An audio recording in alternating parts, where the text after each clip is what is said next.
Bismillahirrahmanirrahim. Assalamualaikum warahmatullahi ta'ala barakatuh. Alhamdulillah, alhamdulillah rabbil alamin, wassalatu wassalamu ala asyrafil anbiya wal mursalin wa ala alihi wa sahbihi ajma'in. Alhamdulillah, today we are moving forward to the next item on our framework, that is our positive Islamic psychology 6P, G and L. We have described the whole purpose and meaning in life, the first P, then how we are going to live in the now in terms of our own presence in our life and in the presence of Allah subhanahu wa ta'ala, and how we can be positively changed towards being an achiever. Then we have described about the next P, the third P, that is positive psychology. Then we talk about physical wellness, and then we talk about productivity. The fifth P and the sixth P is, we say about this persuasion, but I have upgraded it to positive personal, social, societal and civilizational development. The next P, that is the sixth P, is a very big story. We cannot just say it's just persuasion, because as we develop the framework, we find that this is needed in the 21st century. And the next P that we are talking about before we're going to the L, that is love, is giving. So how are we going to describe this giving? What kind of personality we are developing as individual? Alright, what kind of personality we are developing in our social context, in our societal context, in our civilizational context. So this positive personal, social, societal and civilizational is linked to giving. And I'm going to describe to you how we have to change, because otherwise we'll face a very bleak future for ourselves, for our children, for our family, our generation to come, because the world cannot carry on as it is. Why? Alright, I'll have to explain to you. So this is the G we are talking about, giving. A society that is based on giving. And how are we going to develop it?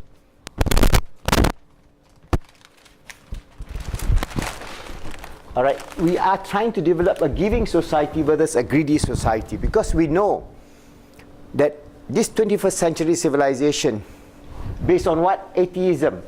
The root cause of our problem today is we are believing that there is no creator. We are believing that this world has no meaning and no purpose. So the whole basis of this greedy society is based on atheism. So it's a very imbalanced situation, and we are moving towards civilizational destruction. Like it or not, we have to accept the fact that if we carry on business as usual, every day we do the same thing, pollute the air, destroy the crops, pump in more herbicide, pump in more pesticide, pump in more plastic, burn all the fossil fuel, rape the earth with all the minerals. What is the outcome?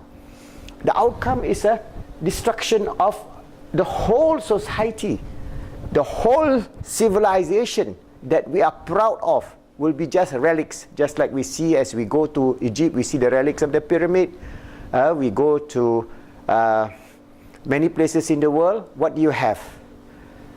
Just a remnant of a society in destruction and chaos. But those days we are talking about a society that is limited in terms of its impact to the world, because, for example, if the Egyptian civilization disappeared, then there will be another civilization somewhere. Alright?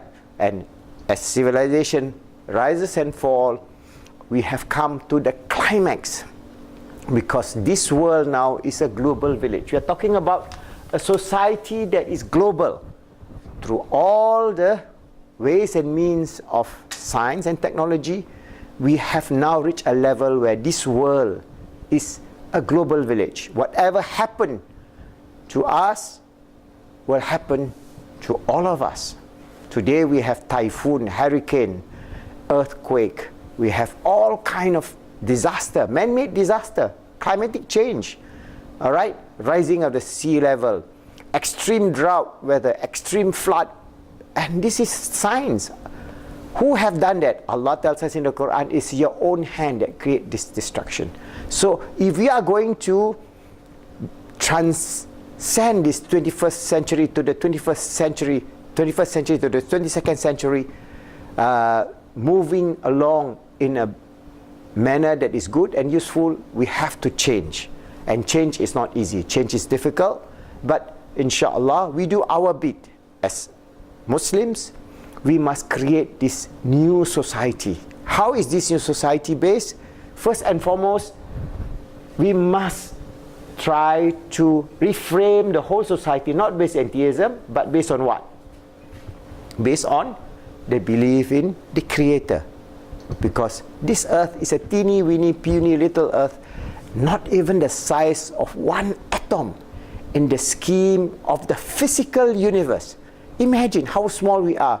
So there's nothing to brag about. You know, if you have, say, this technology that you can go to space, you can have suspended animation, you can have this, you can have that, but it is just not even an atom weight of knowledge endowed by Allah subhanahu wa ta'ala to us. But if we are not careful, that knowledge can be the knowledge that will self-destroy this civilization. So that's why we must shift, because if there's no way, if we are continuing this atheistic philosophy, there's no way that we can create a giving society, because atheistic society is basically it's like a predator. It will come and eat you up, take you up. So we have what happened? An unjust and unequal society. So this society now is manifested everywhere in the world. We see the rich, the super rich getting richer and richer and richer. And 1% of the human population controls more than 80 to 90% of the resources of the world. This is sheer madness. And it will implode. Whether it will implode in another 20 years or 30 years, but definitely it's going to implode. And it has imploded in the past. As you look within human society based on atheism, we have this experiment on communism. What happened? It is self-destructive. Again, because of the atheistic philosophy, you create two classes of society. The bureaucrat become very, very rich, and the poor farmers just die of hunger. Whether it's in China, whether it's in Stalinistic Russia, the same story. So you have class of people, and they become an Orwellian society. Right? Oppression based on millions and millions of people dying in Russia, in China. For example, the Great China, the Great Leap Forward. Instead of Great Leap Forward, more than 30 million Chinese die of hunger. All right. So there are experiments not based on holistic principles of al-adil, because in Islam we talk about a just society, not an unjust society, and not an unequal society. We're not saying that everybody can be the same. That's why in Islam we have a via media, a very middle ground. We have the rich, but the rich will have to support the poor, so that no human being go hungry and no living things are being, habitat is being destroyed. So we have to have a viable middle ground, which we as Muslims, as Ummatul Awasatah, the middle ground, can bring this new idea of a giving society. So what we need to do is, first, we have to reframe the whole societal framework from atheism to a society based on the belief in Allah, in God, or if you want to call, you know, for those new age people, in the universal energy or the universal goodness or whatever name they call it, it is just as good as calling God. All right? We are not too bothered with the label, but if they can come back to that, then there are common ground between we Muslims who worship Allah subhanahu wa ta'ala as the one and only creator, and the other group that wants to bring a just world. We can work together to make this world a better world for us. So what is important is for us to understand that gross and crude capitalism as we know today cannot continue to be as it is. And as more and more people suffer this oppression, this Orwellian Big Brother scenario will come to a reality. Now we have all the social media, with all the artificial intelligences, software, they can track every individual on anywhere on the planet Earth at any moment. Now they can track me. They just open my Facebook, they open my WhatsApp or my Wazi, they can know where I am at. If they want to do anything, they can do. So this is a big Orwellian society, will slide into chaos and self-destruction if we are not careful. That's why it's important for Muslims to find our via media, to find our footing, to find our purpose and meaning, to be the Khalifah of Allah, to strive to make ourselves good, to help others to be good, and make the world good. So inshallah, if we can do that, we can change, totally shift this balance. This is a process. A giving society cannot just come out tomorrow. All right, there are many, many things that we can see, because this unjust society is allowing things to happen. Today we see millions of our Rohingya brothers, Muslim brothers, that are being oppressed, genocide, ethnic cleansing at a massive scale. The Rohingya people used to be more than 3 million people in the Rakhine state. Today there's only left 1 million. And last week alone, more than 300,000 were shot out to go over to the Bangladeshi border. So what they do is pure and simple oppression, genocide, ethnic cleansing. But why is the world, the whole civilized, so-called civilized world, keeping quiet? Because whether it is the big corporation, the multinationals, they want the resources of Myanmar. So they don't care whether you die or whether there is genocide, whether there is oppression. They don't care. The whole idea is basically is just hypocrisy. They just put a face, yes, you know, this, that, and then publish a report, but they are not bothered. So this is a terrible society. It's happening on us, we Muslims now, but later on, it will happen to all human beings.